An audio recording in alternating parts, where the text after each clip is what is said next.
है यहाँ पर क्वेश्चन के अनुसार ये हमारा है क्यूब। तो क्यूब में ये हमारे पास इस तरह से हमने क्यूब बनाया और यहाँ पर हमारे पास ये क्यूब होता है और इस क्यूब में यहां पर इसके ऊपर जो है एक हमारा हेमिस्फीयर रखा हुआ है। अब इसमें साथ में कहा जा रहा है इसकी जो साइड है वो है साइड 7 सेंटीमीटर। ये इसकी साइड 7 सेंटीमीटर दी गई है। तो अब आप देखेंगे कि ये जो हमारे पास जो सर्कल होगा ग्रेटेस्ट, ये जो है हमारे चारों साइड पे इसका सर्कल जो है टच करेगा। चारों साइड पे इसका सर्कल क्या होगा, टच करेगा। क्योंकि हेमिस्फीयर तो ऊपर शेप में होता है स्फीयर, लेकिन जो नीचे का पोर्शन होता है वो सर्कुलर होता है। तो बड़े से बड़ा कितना हो सकता है, जितना बड़ा हो सकता है जितनी इसकी साइड के बीच की डिस्टेंस, यानी ये डिस्टेंस जितनी है और ये डिस्टेंस जितनी है, तो वो डिस्टेंस जो है वो क्या होगी, उसके साइड के बराबर होगी। तो यहाँ पे पूछा गया है greatest diameter is equal to side of cube, that is equal to 7 centimetre. अब बारी आ रही है इसमें, अब एक चीज मैं आपको समझा देता हूं, हमें जो है सरफेस एरिया फाइंड करनी है। तो सरफेस एरिया अगर हम क्यूब की निकालेंगे तो ये बीच के सर्कल की एरिया भी उसमें हमें इंक्लूड होगी, क्यूब में तो मिलेगी हम। और हेमिस्फीयर के एरिया सरफेस से निकालेंगे तो हेमिस्फीयर में बाहर की एरिया मिलेगी। लेकिन जब ये दोनों सॉलिड को एक दूसरे के ऊपर हम रख देते हैं तो ये बीच की ये सर्कुलर पोर्शन जो है छिप जाएगा, यानी एक सर्कल की एरिया हमारी क्या होगी, माइनस हो जाएगी। तो अगर हम क्यूब की surface area, total surface area, hemisphere की सरफेस एरिया को जोड़ दें और उसमें से ये सर्कल की एरिया को माइनस कर दें तो हमारा जो है ये सॉलिड की सरफेस एरिया हमारी फाइंड हो जाएगी। तो यहाँ पर हम बात करते हैं, यहाँ हमारे पास total surface area of cube is equal to, तो टोटल सरफेस एरिया होती है 6 इंटू साइड का स्क्वायर, 6 इंटू साइड का square. Total surface area 6 into side का स्क्वायर होता है, that is equal to 6 into, और साइड हमारा कितना है 7 का square, that is equal to 6 into 49, और 6 इंटू 49 हमारे पास हो गया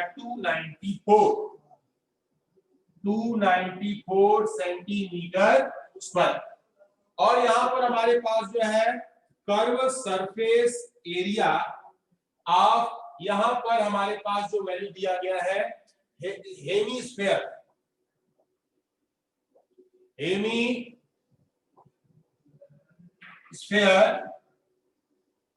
दैट इज इक्वल टू, तो हम जानते हैं कि स्फीयर की जो हमारे पास सरफेस एरिया होती है 4 पाई आर स्क्वायर। तो 4 पाई आर स्क्वायर उसमें क्या हो जाएगा 2 pi r square, that is equal to 2 into 22 by 7, r की वैल्यू 7 इंटू 7, एक 7 से 7 हमारा कट गया, दैट इज इक्वल टू हमारे पास ये हो जाएगा 2 इंटू 154। अब यहाँ पर हो जाएगा 80308 सेंटीमीटर स्क्वायर। अब बारी आ रही है कि इसमें से हमारे पास जो है ये जो बीच का सर्कल है वो हमारे इस क्यूब के अंदर आ चुका है, वो जो है हमारे टोटल सरफेस एरिया में इंक्लूड नहीं होगा, हम उसको माइनस करेंगे। तो एरिया ऑफ,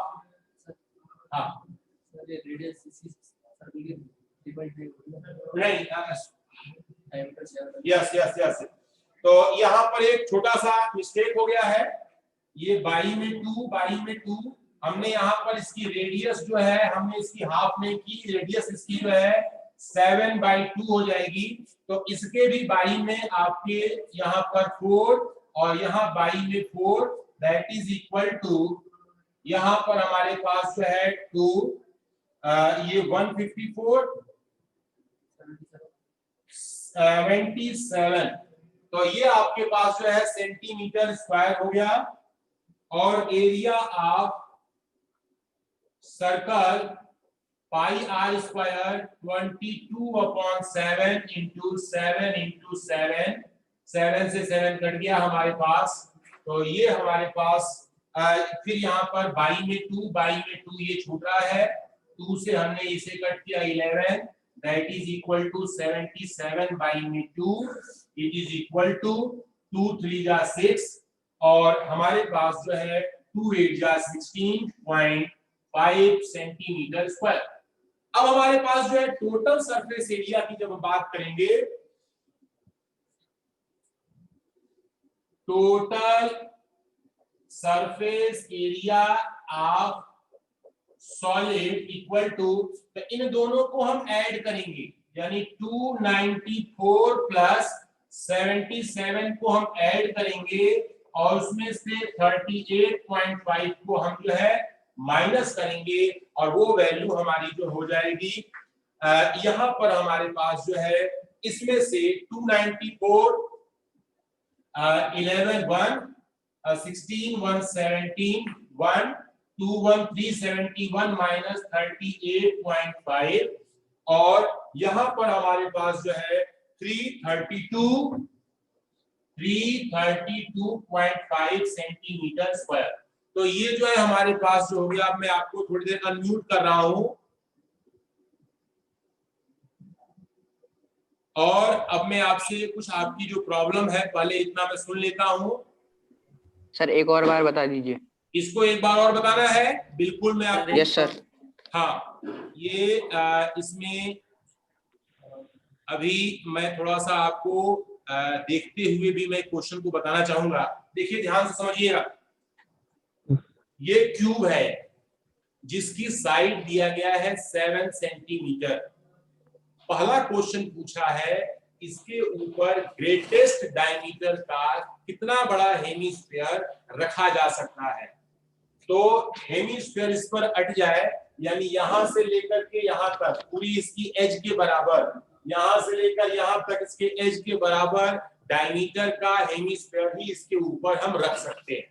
ठीक है बेटा, ये जो है हमारी ग्रेटेस्ट जो इसकी डायमीटर होगी वो जो है साइड ऑफ क्यूब के बराबर होगी। जो है 7 सेंटीमीटर है, तो ग्रेटेस्ट डायमीटर भी होगा हमारा 7 सेंटीमीटर। अब 7 सेंटीमीटर डायमीटर कितनी हो जाएगी? 7 बाई में 2, यहाँ पे मैं 7 ही ले रहा था, बाद में मुझे करेक्ट कर दिया मैंने, मुझसे गलती हो रही थी। तो 7 बाई 2 हमने रख करके इस हेमिस्फीयर की सरफेस एरिया को निकाल के रख लिया, क्यूब की सरफेस एरिया को भी निकाल के रख लिया। क्यूब की सरफेस एरिया होती है इनटू साइड का स्क्वायर, हेमिस्फीयर की स्फीयर की क्या होती है 4 पाई आर स्क्वायर, हेमिस्फीयर है तो आधा कर देंगे 2 पाई आर स्क्वायर।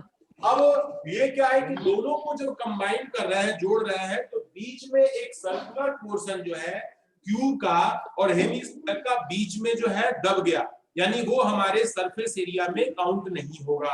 क्यों नहीं होगा? सरफेस एरिया उसे निकालते हैं जिस एरिया को हम टच कर सकते हैं। जब ये दोनों एक दूसरे के पास लाके ज्वाइन कर दिए गए तो हम अंदर की एरिया को, हम स्फीयर को टच नहीं कर सकते, तो उस एरिया को हमें क्या करना होगा? माइनस करना होगा। तो हमने क्यूब की एरिया, हेमिस्फीयर की एरिया को प्लस किया और सर्कल की एरिया जो बीच में दब गया है उसे क्या किया हमने? माइनस किया। तो अब हमारा बची हुई एरिया जो है हमारी इसकी total surface area find. 9th class में आपने केवल अगर क्यूब होता तो क्यूब को निकालने के लिए दिया जाता, अगर आपका हेमिस्फीयर होता तो हेमिस्फीयर को निकालने के लिए दिया जाता। लेकिन क्लास 10th में एक स्टेप आगे किया, अब दो सॉलिड जो है, दो शेप को एक दूसरे में ज्वाइन कर दिया गया है, उनके जो है सरफेस एरिया की बातें हम पढ़ेंगे। इससे रिलेटेड ये सारे क्वेश्चन अभी आपके सामने आने वाले। तो ये इस प्रॉब्लम में किसी को दिक्कत तो नहीं बेटा? इसलिए आइडेंटिटीज जो है आपके माइंड में बिल्कुल सेट होनी चाहिए, आइडेंटिटी में कहीं कोई कंफ्यूजन नहीं होना चाहिए। आइडेंटिटी में आपने गलती कर तो आपको जो है समस्या हो जाएगी और आपका रिजल्ट जो है नहीं आएगा। तो हमारे पास जो है 6 नंबर की बात करते हैं, अब मैं 4 नंबर आपके लिए छोड़ता हूं, थोड़ा सा आप अपना इसमें माइंड लगाएं। और अब हम बात करते हैं क्वेश्चन नंबर 6 की। तो उसके लिए यहाँ पर मैं थोड़ा सा इसे साफ सुथरा बनाता हूं ताकि यहाँ पे नेक्स्ट जो क्वेश्चन है उस क्वेश्चन को बता सकूं।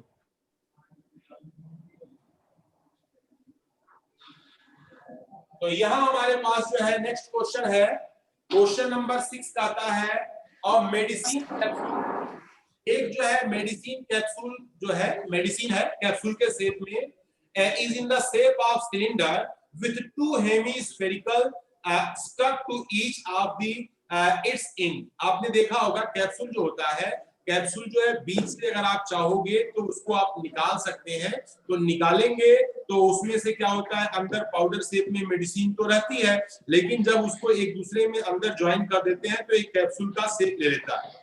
बीच वाला पोर्शन तो सिलेंडर होता है, लेकिन उस कैप्सूल के साइड साइड में दो हेमिस्फीयर जुड़े होते हैं। तो दो हेमिस्फीयर का मतलब हुआ कि एक स्फीयर, यानी कि आधा इधर यानी एक स्फीयर पूरा हो गया, और बीच में जो हमारा सिलेंडर है वो सिलेंडर हमारा पूरा हो गया। तो उसके बेस पर हम जो है अपना जो है इसमें आगे काम बढ़ाएंगे। इसमें लिखा गया the length of the entire capsule is 14 mm। जो कैप्सूल है वो कैप्सूल की बात मैं कर लेता हूँ, ये है हमारा 6 नंबर।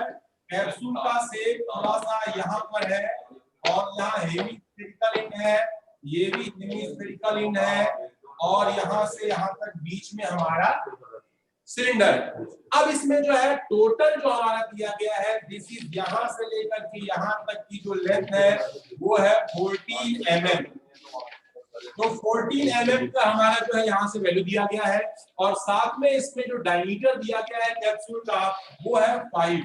यहाँ से लेकर यहाँ तक हमारा 5 mm का इसमें डायमीटर दिया गया है। तो पहली बात तो हम देखेंगे कि रेडियस क्या हो जाएगा। रेडियस हमारा हो गया 5/2 mm। अब 5/2 mm रेडियस है, तो यहाँ भी हमारे पास जो है 2.5 और यहाँ भी 2.5 को हम माइनस करेंगे, ये कितना हो जाएगा, ये भी 2.5, ये भी हमारा 2.5 हो। तो हम यहाँ से 2.5 और 2.5 कितने होते हैं, 5 हो गए। तो 5 को हम जो है अगर 14 में से माइनस करेंगे तो हमें ये क्या मिलेगा, तो 14 में से हम 5 को माइनस करेंगे तो ये हाइट हमारी कितनी हो जाएगी, 9। ये जो है हाइट हमारी 9 mm हो जाएगी। तो अब हमारे पास जो है हमें अभी क्वेश्चन में पूछा गया है फाइंड इट्स सरफेस एरिया। पाई की वैल्यू जो लेना है इसमें, पाई इज इक्वल टू 22/7, और अब हमें जो है इसमें काम करना है, सरफेस एरिया को फाइंड करना है। तो चलिए हम स्टार्ट करते हैं। तो पहले हम यहाँ लिखेंगे curve surface area of sphere. Sphere की सरफेस एरिया होती है हमारे पास 4πr²। 4πr²। तो यहां हम लिखेंगे 4πr² that is equal to 4 into pi हमारे पास रहेगा, और r की वैल्यू हमारी 2.5 इंटू 2.5। बच्चों एक चीज मैं आपको बता दूं, आप देख रहे हैं पाई की वैल्यू 22/7 है। तो हम जो है 7 से कटने के लिए अगर इसमें कोई भी एलिमेंट होता, यानी ऐसा नंबर होता जो 7 से कट जाता, तो हम यहाँ पर तुरंत का तुरंत 22/7 रख करके सिंप्लीफाई कर लेते।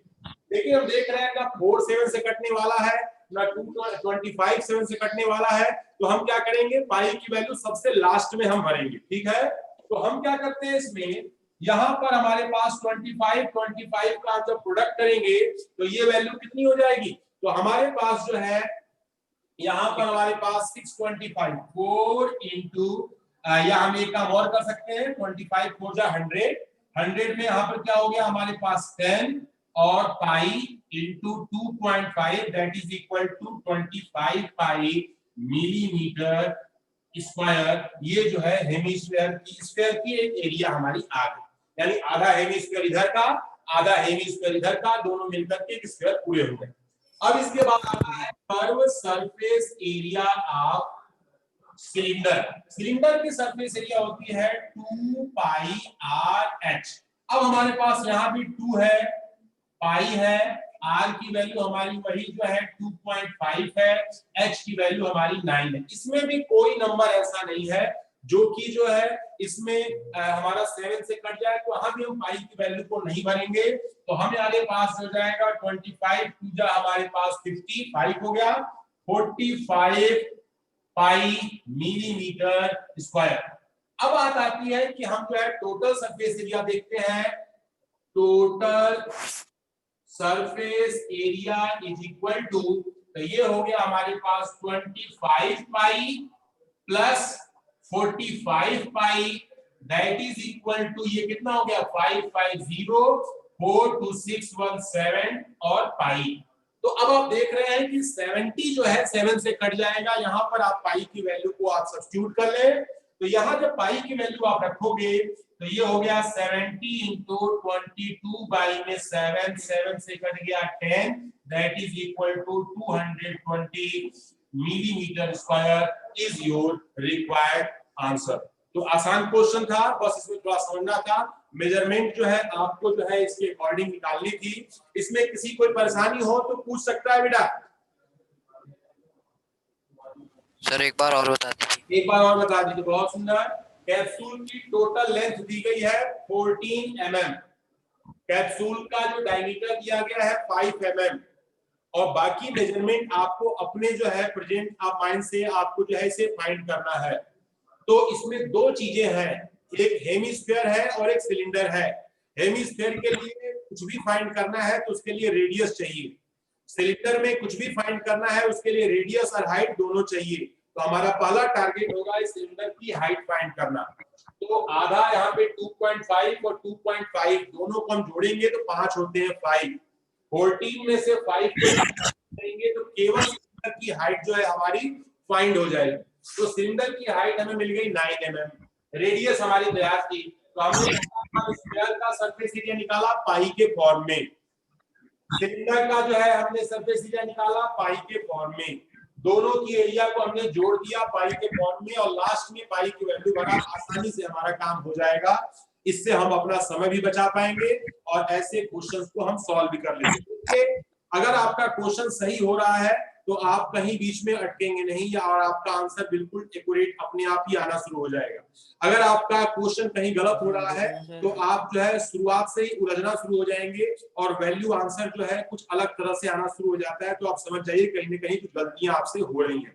तो इस बात का ध्यान रखें, पाई की वैल्यू को कहाँ पे हमें सॉल्व करना, अगर हम डायरेक्ट यहीं पर पाई को सॉल्व करते तो हमारा टाइम यहाँ पे खराब होता, यहाँ भी पाई की वैल्यू भरते तो हमारा टाइम खराब होता, उस टाइम को हम बचा लिए। लास्ट तक हम वेट करते हैं कि कोई नंबर शायद 7 से कटने वाला मिल जाए, जब कट गया तो हमारा काम आसान हो गया और इजी रूप में हमारा आंसर आ गया।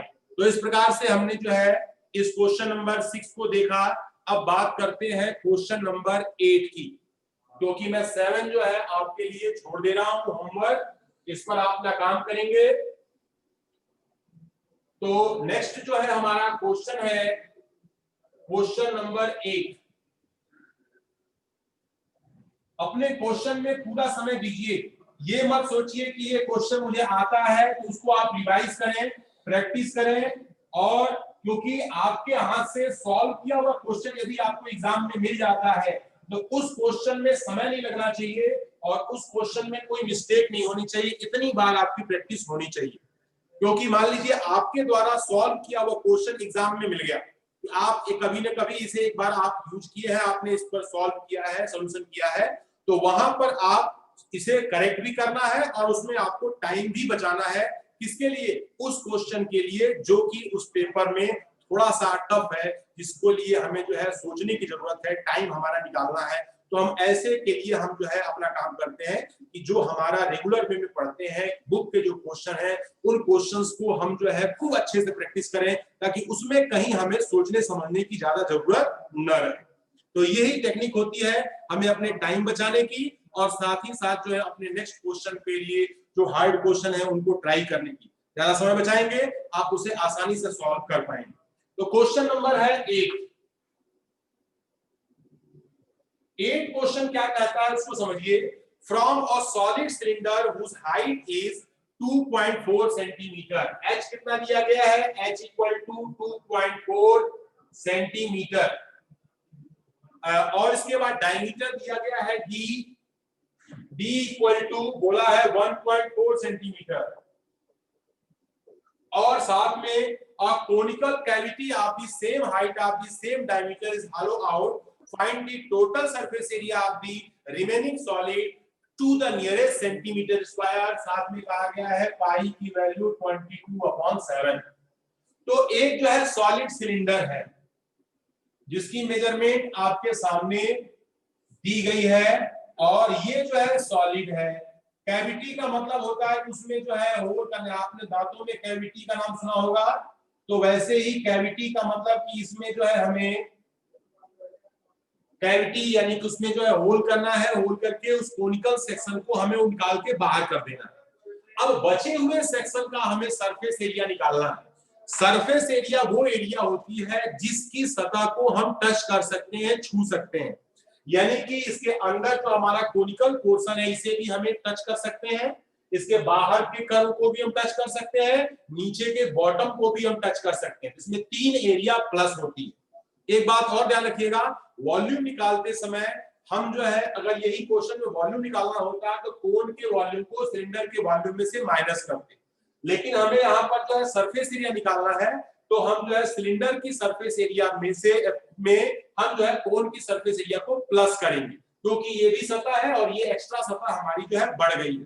तो आइए हम स्टार्ट करते हैं। यहाँ पर ये हमारे पास है 1.4, तो ये रेडियस हो जाएगी हमारे 0.7 और हाइट हमारा जो है 2.4 सेंटीमीटर। अब इसके बेस पर हम क्या करते हैं, कर्व सरफेस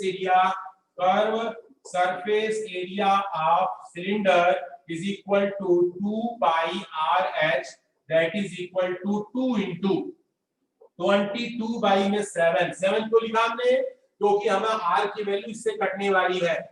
7 into H की वैल्यू कितनी है 2.4। अब हम क्या करेंगे, इसको सॉल्व करके इसकी वैल्यू को फाइंड कर लेते हैं। तो हमारे पास जो है ये वैल्यू हमारी जो है इससे कट गई, तो दैट इज इक्वल टू ये हो गया 2 into यहाँ पे 0.1 बचेगा, तो ये हो जाएगा 2.2 into 2.4। तो हमने यहाँ पर एक जो है ये काम किया, सिलेंडर की जो हमने वैल्यू निकाली है वो वैल्यू हमारे पास जो है यहाँ पर मिल गई है, और इसको हम मल्टीप्लाई करेंगे, दैट इज इक्वल टू 10.56। आप मल्टीप्लाई कर सकते हैं 4.4 into 2.4, that is equal to 10.56 centimetre square. अब बारी आ गई हमारे पास जो है कोन की। कोन की भी हाइट तो हमारी सेम है, कोन की रेडियस भी हमारी सेम है, लेकिन हमें सरफेस एरिया फाइंड करने के लिए स्लैंट हाइट की जरूरत होती है। स्लैंट हाइट कैसे फाइंड करेंगे, L इज इक्वल टू होता है अंडर रूट में R square plus H square, ये होता है स्लैंट हाइट। स्लैंट हाइट में हम ध्यान देंगे, यहाँ पर हमारे पास R की वैल्यू पॉइंट में 7 का स्क्वायर प्लस ये है 2.4 का स्क्वायर। इसको जब हम सॉल्व करेंगे तो 7 7 जा 49, 0.49 प्लस और 24 का जब हम स्क्वायर करेंगे 576, तो 5.76। इसको जब हम अंडर रूट में इसे प्लस करेंगे गेट 625 पॉइंट आपका 2 प्लेस पर 625 जो है हमारा किसका स्क्वायर होता है, 625 हम सभी जानते हैं 25 का स्क्वायर है, इट इज 25 पॉइंट लग गया हमारा 2.5 हमारा स्लैंट हाइट है। तो यहाँ पर लिखेंगे curve surface area of cone equal to pi r l. तो पाई की वैल्यू हमारी 22/7 क्यों रखेंगे, क्योंकि ये जो है आर की वैल्यू 7 से कट जाएगी, और यहाँ पर हमारे पास जो है एल की वैल्यू 2.5 है, 7 से ये 7 कट गया, that is equal to 2.2 into 2.5। 25 को हमने जो है इसमें मल्टीप्लाई किया और हमारे पास जो है ये वैल्यू मिली 5.50। ये जो है हमारा सेंटीमीटर स्क्वायर। एक चीज और ध्यान देंगे, प्लस हमें जो है साथ में नीचे का एक सर्कल भी है, उस सर्कल की भी निकालनी है। तो यहाँ हम लिखेंगे area of circle that is equal to pi r square 22/7 into 0.7 into 0.7 cut गया ये, तो that is equal to 2.2 into 0.7, 7 2 जा 14, 1 5 4.2 प्लेस पर 1.54।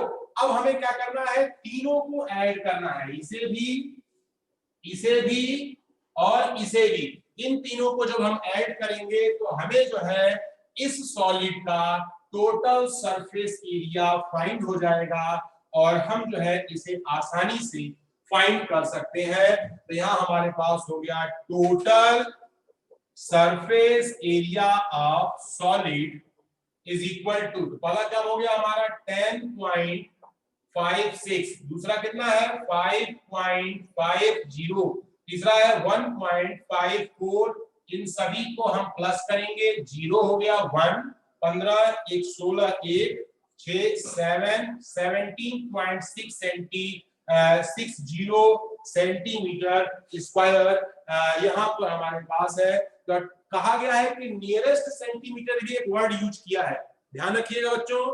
नियरेस्ट में अगर हमारे पॉइंट के बाद का ये प्लेस जो है 5 या 5 से ज्यादा है तो नियरेस्ट सेंटीमीटर हमारा जो है 17 को 1 बढ़ा देंगे। अगर हमारे पास यहाँ पर ये वैल्यू हमारी 5 से कम होती तो हम 17 ही लिखते। तो हम इसमें लिख देंगे नियरेस्ट में ये हमारा 18 सेंटीमीटर स्क्वायर, यानी कि 5 से ऊपर का मामला है, 5 या 5 से ऊपर है तो हम 1 अंक बढ़ा के लिख देते हैं, 5 या 5 से कम का मामला है तो हम जो है जो लिखा हुआ है ये 0.60 को हम भूल जाएंगे। तो हमारे पास क्या होता है 1 होने में 0.60 जो है 0.5 या 5 से ज्यादा है। इसमें किसी स्टूडेंट्स को कोई प्रॉब्लम हो तो वो पूछ सकता है।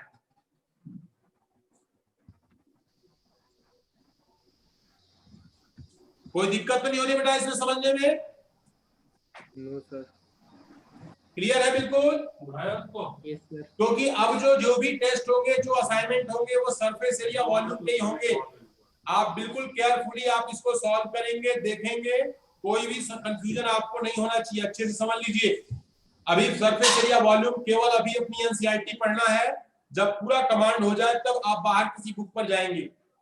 फुल अपने टेक्स्ट बुक के सारे क्वेश्चन और एग्जाम्पल हमारे प्रत्येक स्टूडेंट्स को आने चाहिए। जब तक ये नहीं आते तब तक आप एक्स्ट्रा कोई क्वेश्चन न पढ़ें, पहले इस पर पूरा कमांड बनाएं और जब जाकर के आप जो है क्वेश्चन पढ़ें, क्योंकि टाइम भी कम बचा हुआ है। तो मैं थोड़ा सा भैया का एक क्वेश्चन था टेस्ट का, मैं थोड़ा उसको भी ध्यान देना चाहता हूँ कि उसी समय में कौन सा क्वेश्चन पूछे थे बेटा?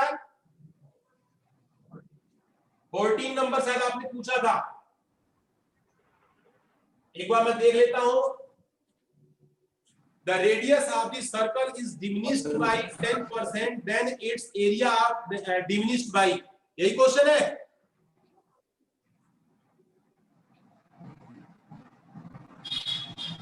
बच्चों आप मुझे सुन पा रहे हो? Yes sir. हाँ, तो ये जो है क्वेश्चन को मैं थोड़ा सा, क्योंकि हमारे पास जो है 1 मिनट से कम समय है, भरसक कोशिश करता हूँ कि इसी टाइम में मैं कर पाऊं। अगर मैं कामयाब हो गया तो अच्छी बात है, नहीं हुआ तो कोई बात नहीं, मैं आपको भेज दूंगा। लिखा है कि रेडियस जो दिया गया है r इक्वल टू डिमिनिश्ड का मतलब होता है कम हो गई, यानी हमारे पास 10%, तो r माइनस ये हमारे पास जो है 10/100 इंटू r, तो इसमें से ये हमारा कट गया, that is equal to 9r/10। Radius आपकी ये हो गई। अब क्या पूछा गया है इसमें कि देन द एरिया ऑफ, तो सर्कल क्या हो जाएगा एरिया, इसमें बोला गया है सर्कल की एरिया होती है पाई r स्क्वायर, तो दैट इज इक्वल टू हो गया 22/7 इंटू 9/10 इंटू 9/10 और यहाँ पर, ठीक है।